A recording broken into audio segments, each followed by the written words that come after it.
బలులు చూసుంటాం. కోడిని బలిస్తారు, మేకను బలిస్తారు, గొర్రెను బలిస్తారు, ఒంటెను బలిస్తారు. అయితే ఎవరైనా గుర్రాన్ని బలిచ్చారా?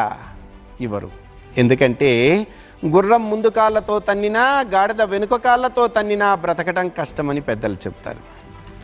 ఎవరైనా ఏనుగు జోలికి వెళ్ళారా? వెళ్ళరు. ఎందుకంటే దాని తొండంతో కొడితే మనం బ్రతకటం కష్టం. పులి, సింహము ఇత్యాది క్రూర జంతువుల జోలికి, శక్తివంతమైనటువంటి జీవుల జోలికి ఎవరూ వెళ్ళరు. ఎందుకు కోడిని బలిస్తున్నారు? గుంపులో ఓ కోడిని పట్టుకుంటే మిగిలిన కోళ్ళన్నీ కూడా మేము బ్రతికితే చాలు అని పారిపోవటానికి ప్రయత్నం చేస్తాయి, కానీ సాటి జీవిని రక్షించుకోవాలని ఆలోచన చేయవు. గొర్రెలైనా అంతే, ఒంటె కూడా తనకు తాను తప్పించుకోవాలనుకుంటుంది తప్ప ప్రతిఘటించి పోట్లాడదు, పోరాడదు. మిగిలిన జీవులు అలా కాదు.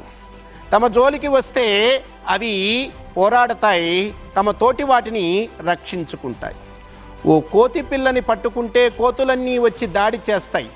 ఓ కుక్క పిల్లని పట్టుకుంటే కుక్కలన్నీ వచ్చి దాడి చేస్తాయి. నీ సాటి వారిని రక్షించాలని నువ్వు ప్రయత్నం చేయకపోతే గుంపులో కోళ్ళలాగా ఈరోజు కాకపోతే రేపైనా నువ్వు బలి కావలసిందే.